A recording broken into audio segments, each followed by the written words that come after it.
He really wishes he was still in college. He is. It's going to hit him hard when he's got that test next week. How's that homework? It's getting there. Yeah. I'll send an email. Yeah. I'll get one. Go together. I'll find a place. Ludwig's checking his. I'll find a place in Florida. Checking this. Is you checking the syllabus? And you have anything for tonight? He has to go to bed early. If you do, just upload a picture of all of us, and then you'll understand. Send them a message. Come on, Rosie. No, Rosie. You will not make deadline. Is Alan Shipnock in the room? Oh, Captain. MVP.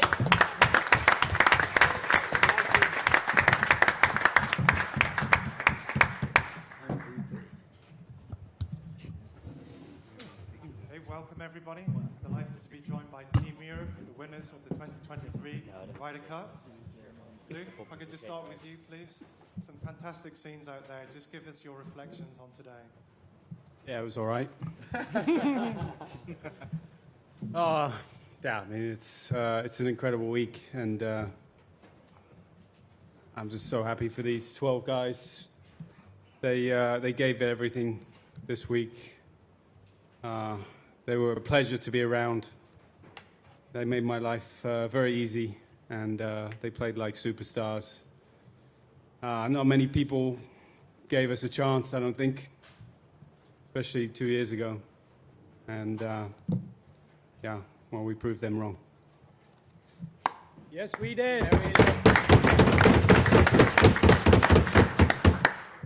Luke, we'll go straight into some questions. Friendly in the middle there, please. Luke, last night was a little interesting just with the 3-1 American session and what happened with Rory and Cantlay. But I was just curious, what was the mood of the team last night, and what did you say to them to maybe just sort of galvanize them for, I mean, I know they had a big lead, but just to kind of make sure that they did get the job done today? They didn't need galvanizing. They were 10.5 points to 5.5 up. We're in a great place. We're in a perfect place. We knew it was in our hands, and we stuck with the same plan we planned the whole week. You know, get off to fast starts, play as a team, use the crowd, use their energy, and it was. The Ryder Cup is. There's always lots of swings and motion and changes, and at one point, I was looking on the board trying to figure out how we're getting to 14.5 points, but in the end, we got there easily. Go to Mike 2 on the right-hand side. Rory said earlier this week that the older you get, the more meaningful these become. Seems like the more emotional they become as well. Why do you think that is? I think because you realize how bad it feels when you lose them. And I think as time goes by, this is my 7th Ryder Cup. Am I going to play in another 7? I don't know. I'm probably on the back 9 of my Ryder Cup career, and every one that I get to play in from now on is very, very meaningful. Sharing it, what? Really? Oh, I've made the turn. But it's and sharing the week, sharing the course with these guys, having Fitz and Tommy as my partners this week, and just everything that we do as a team. It started, it started probably a year ago when Luke took the captaincy, and the team started to take shape, and we did that practice trip here a couple of weeks ago, and everyone would probably agree with me, but we sat around a fire pit that night and we chatted and we got to know each other really well, and that was an amazing experience. I got to know things about these guys that I thought I knew them for a long time, but I got to know something different about them, and I think that really galvanized us as a team, and I think just spending time with these guys is just so more it's just becoming more meaningful because I know I don't have that many left, and to see guys like Ludwig come in here and just be an absolute stud and take everything in his stride. I wish I was in his position again. Looking forward to playing in 15 or 20 Ryder Cups or whatever it is he's going to play in. But all the rookies that came in this year, everything, they've been absolutely amazing, and I'm just so proud to be a part of this team. And it's very, very meaningful. And then we saw what you said last night in the parking lot, can you elaborate on who you were saying it to? It looked like you were kind of speaking to Bones, but also kind of yelling. Yeah, I text Bones this morning. He was just the first American I saw after I got out of the locker room, so he was the one that took the brunt of it. He was just in the wrong place at the wrong time. I text Bones this morning and apologized for that, but yeah, I was hot coming out of that yesterday. I was pretty angry. I didn't agree with what happened on 18, but I think I let it fuel the fire today, and it focused me, and I was able to go out there and get my point. We'll go to Andy in the middle, please. Hi, Rory. If I may just follow up on that, please. Does that mean, because we were all watching that very interesting home movie of you last night, we couldn't quite see who else was in there? So it wasn't Joe LaCava that was taking the brunt of your anger there? Well, it was directed at Joe, but said at Bones, I guess, was how it... Joe wasn't there, though. No, Joe wasn't there, though, no. Right, I see. You still seem quite pumped about it. When you finished your round today on 17, you were still saying that what happened last night was disgraceful, and you still seem quite animated by it. So I just wondered if you could just expand a bit on that. And also, most importantly, are you annoyed that Shane bundled you into a car, or quite relieved? I'm relieved, very relieved.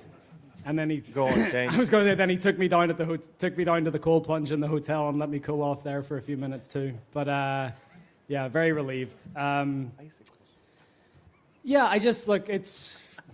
We talked about it as a team last night. We felt like it was disrespectful, and it wasn't just disrespectful to Fitz and I. It was disrespectful for the whole team. I get that. We get the banter when we go over to the States and play, and the same happens here. It's the way it is. It's the way the Ryder Cup goes, and you have to have thick skin. That's just the way it is. And are you much of a car park scrapper? I was going to have to do all the work, I'd say. That's now you were ready. I said I was going to have to do all the work. You want to go across to Brian on the right-hand side, please? Look, many congratulations just over here. Look, thanks. Magnificent celebrations on the first tee there as well. I think it was Rory that started the chant 2 more years. Is there any reason why you wouldn't, if offered, be captain again in 2 years' time? Listen, guys, I want to enjoy this moment right now with these guys. Come on. I haven't been asked yet, so... Can I ask Rory then? Do you want him in 2 years' time? I think everyone sitting here would be very happy to have him again. Okay, we'll go to Stephen on the left-hand side, please. Apologies, another question for Rory. You said you took inspiration from Marcus Aurelius. You got a pizza waiting. Can we go? Can you sort of elaborate on what you read from him and why it inspired you? Yeah, so I've read Marcus Aurelius's Meditations. I've studied stoicism for a while and read a lot of those sort of books. And I just thought, as a former emperor of Rome, and seeing that we are in Rome, that it would be a good time to revisit some of his thoughts. And I revisited them on the way to the course today. Go to Neil in the middle, please. Question for Tom, but Rory, can I just clarify? Has Joe apologised to you? And if not, do you want him to? So we've texted. We haven't seen each other face to face, but we've texted, and everything will be fine. But it's still it's a point of contention, and it still hurts. But time's a great healer, and we'll all move on. Tom, can I just take you back to the scenes in the last few holes? Do you realise how tight it was all getting? Were you aware of the situation? What were your emotions when your tee shot at 16 hit the green, and then when Ricky conceded the putt? Unfortunately, yeah, I did see how tight it was getting. I think, I was probably more relieved than anything. I felt pretty comfortable all day. That was the thing, and I was always kind of, even though it was tight, I was always really in control of the match. It's just that the occasion was very, very big. Ricky let me off. You never really want to see someone hit it in the water, so I wasn't particularly pleased about that, but I still had to step up and hit. There's no point me bailing out with the tee shot there. He could still make 4, and he probably was still going to make 4. I was just very happy to sort of tee the driver down, and just thought I was playing very, very well. Just put a swing at it, and it set off straight, and it wasn't moving, and I was happy to pick the tee up and move on. And then the thing is with that green, you can't really see where the ball's landing with the sun, so you just wait for the crowd's reaction. And yeah, I was quite pleased when he gave me the putt. Got a Tom on the right-hand side, please. Hi, Luke. I was quite struck on Thursday in your speech. You referenced your late parents saying they'd be watching over you.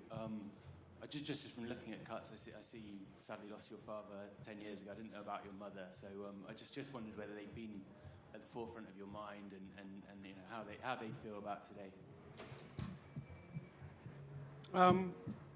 Yeah, I had great parents. They were super supportive, but golf wasn't everything to them. They always really believed in me that to have a balanced life, enjoy golf, but enjoy other things in life as well. Yeah, they would be very proud of me. I think more for the fact, not that we won, more for the fact that just the way I kind of went around about the captaincy, I suppose.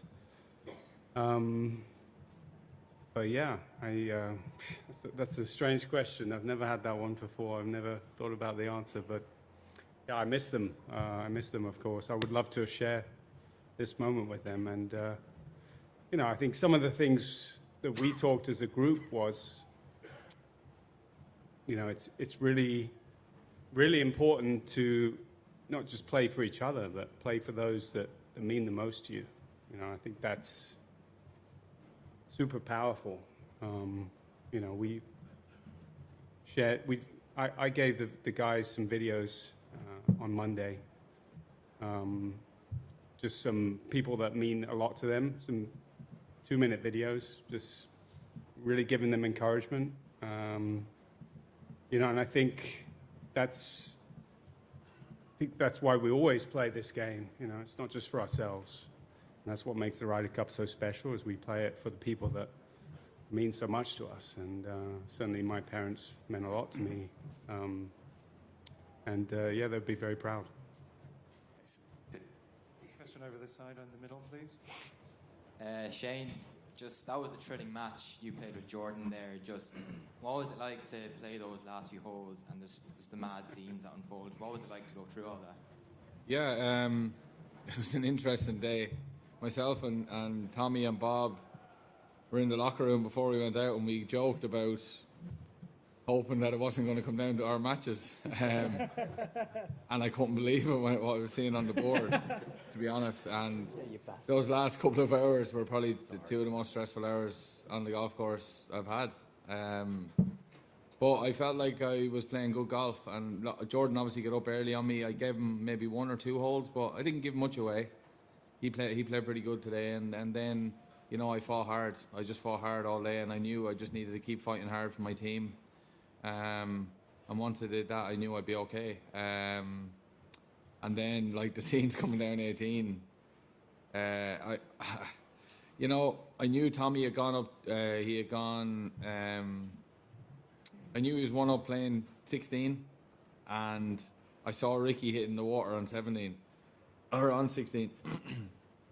And I thought if I could birdie 17, that I was going to have a putt to win the Ryder Cup. That's what I was thinking. So selfishly, I was thinking, you know, I'm going to have a putt to win the Ryder Cup. This is going to be amazing. But thankfully, Tommy did it before me, and you know, I was on the green on 17, and I mean, I hit my putt and I hold it somehow. I have no idea how. And then 18 was just like, I hit my drive. I didn't care where it went.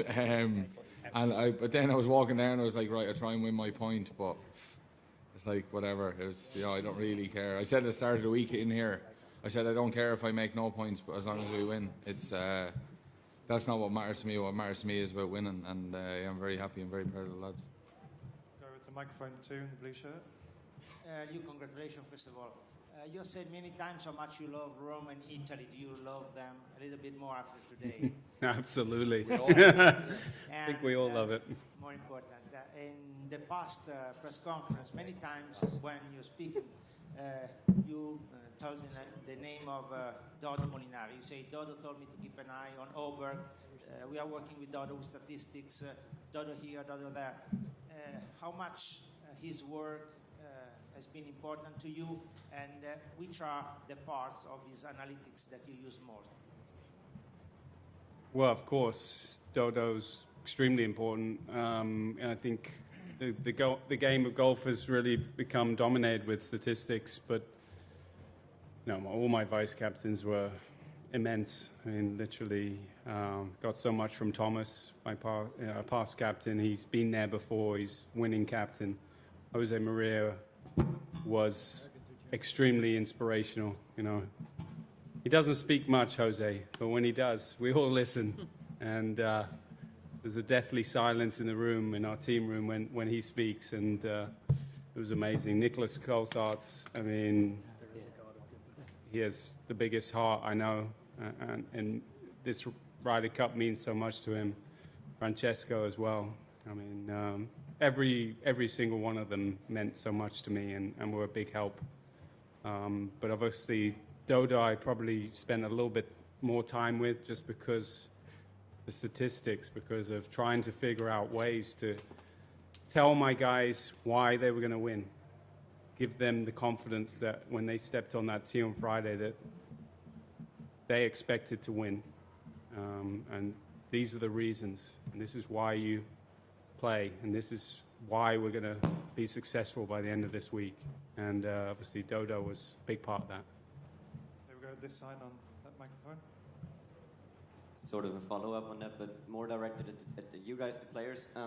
How much self-confidence does it give you to have a strategic game plan set up for you? It felt the whole week you were always very certain about the pairings and about the way you were going to head into the game, especially on those first holes. Here at Marco Simone. Go on, Rosie. We just winged it, really. Diplomat.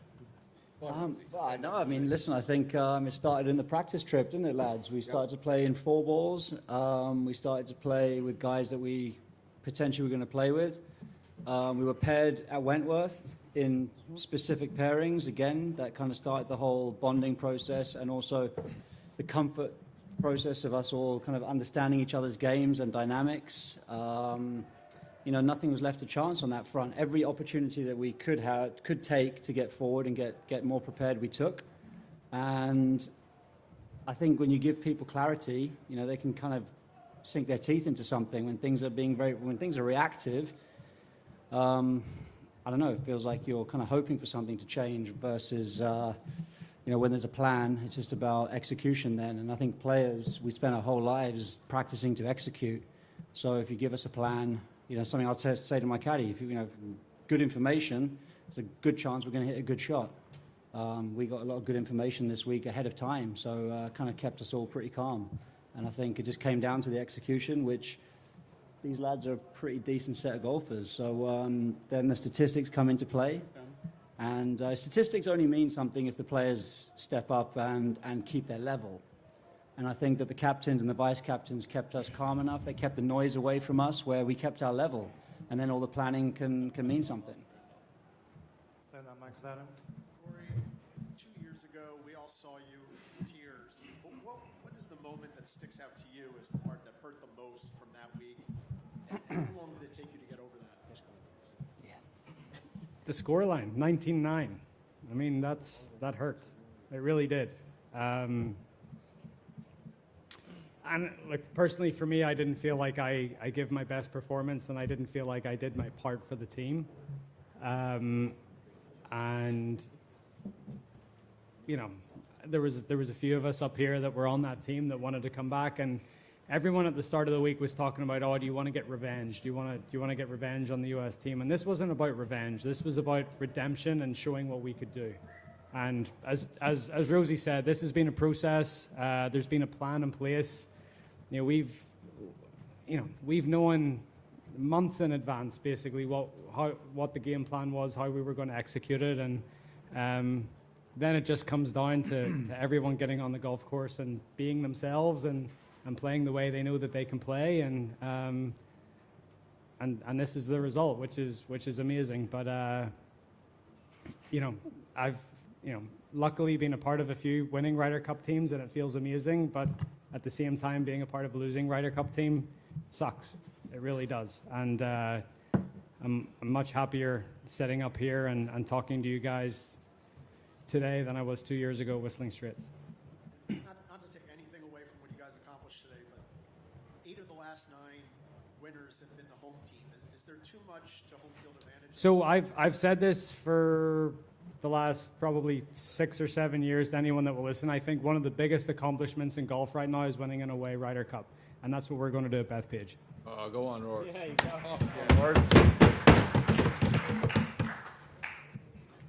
Good. Kevin on the right-hand side. Yeah, Justin and Rory, I have one for you. You've each played in a bunch of Ryder Cups. You never know, as you just said, Rory, like when the last one might be.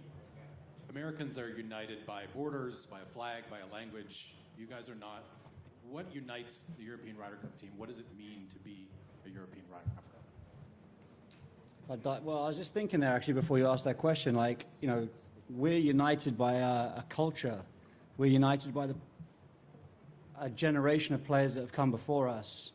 And this is our time. Luke's been very clear on that message. This is our time to shine, but it's our time to shine not because this is our stage. We are just taking care of it because of the amazing role models that we have before us that have shown us how to do it. I feel there's a really strong culture in the European team. A good pairing in the European team doesn't mean playing with your best mate. It means about representing something bigger than yourself. And I feel like that's, for me, what being a European Ryder Cup player is all about. Or any follow-up? Yeah, culture is huge. I think we take the piss out of each other. We have a sense of humor. We don't take ourselves too seriously. And I think that's a big part of it too. We feel like we can be ourselves. I can tell Terrell to do whatever, and I can, whatever it may be. I'm just trying to look at people around me. The boys were calling him Rocky McIlroy. Yeah, he's the swear guy, not me. But if you ask Bones, he may say differently. But I just think we don't take ourselves too seriously. There's a real good sense of humor in the team.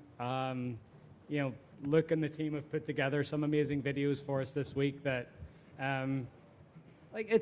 Sometimes it's hard because you're within a group and they're making fun of you, but you're getting made fun of in a good way, and it's appreciated, and everyone's been good sports. But as Rosie said, Sevi, Ollie, the legends of the Ryder Cup that have came before us. We're caretakers of this European jersey right now, and we're hopefully going to pass it on in the future in a better spot than where we found it. I think that's really what we are right now. John, do you have any thoughts on that question? What does it mean to be a European Ryder Cup? Sorry. I know you hadn't got any questions. Let me come back real quick. I didn't know Rambo was there. Yeah. I didn't know I was here either. Only the best player in the world.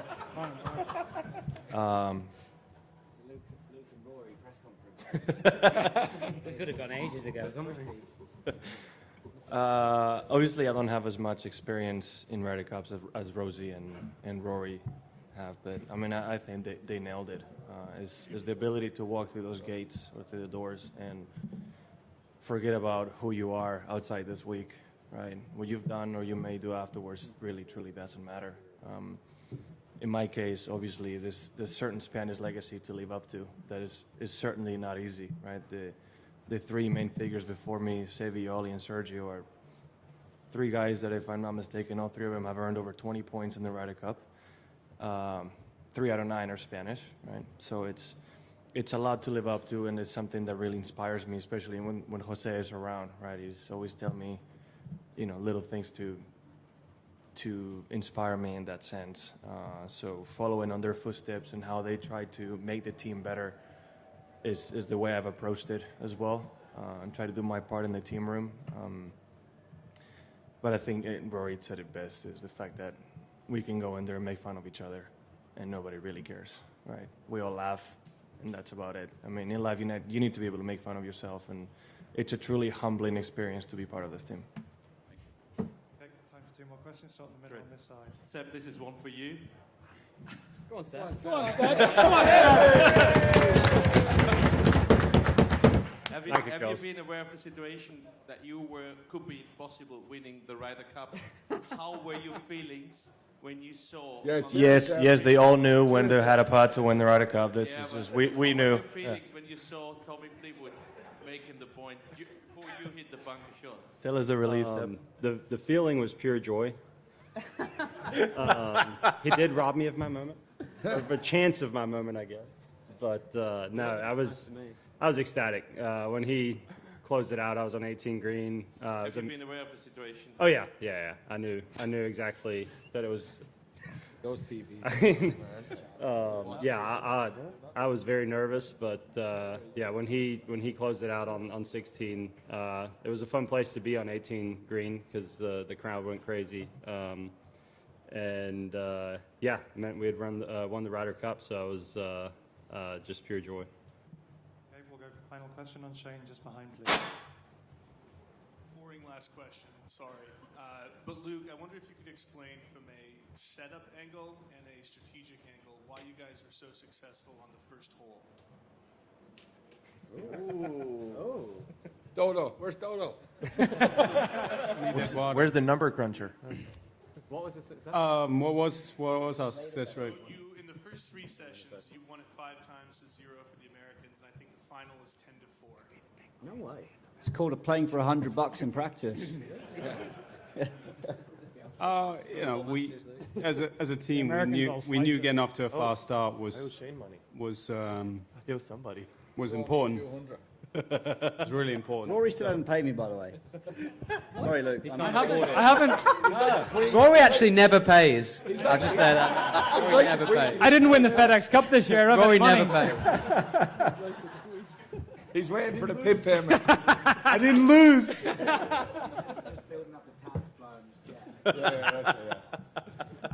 I guess the guys were ready. They were ready on the first tee. I mean, what more can you say? I mean, they obviously had a clear plan for what they needed to do on the first. It wasn't really a strategy thing in terms of setting up the hole. The hole was very similar to what we played in the last 3 Italian Opens. The fairways pinched a little bit in on the left. Statistically, we're pretty similar in accuracy off the tee to the US. We were slightly longer, but as a team, we talked about it. We talked about getting off to a fast start. So I think mentally they were just ready for it. Any difference in club selection? Was there any unified team philosophy like this is what No, I didn't tell them one time what club to Wasn't a hit. chance you get me there anything else other than driver off that hole. I'll tell you what, the strategy is tee up the driver. It's got the biggest head on it. That's the strategy. First tee Ryder Cup is the easiest club to hit. Send it.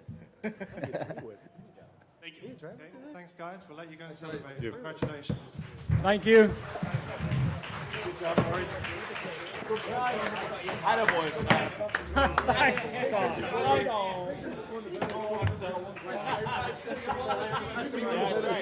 One question.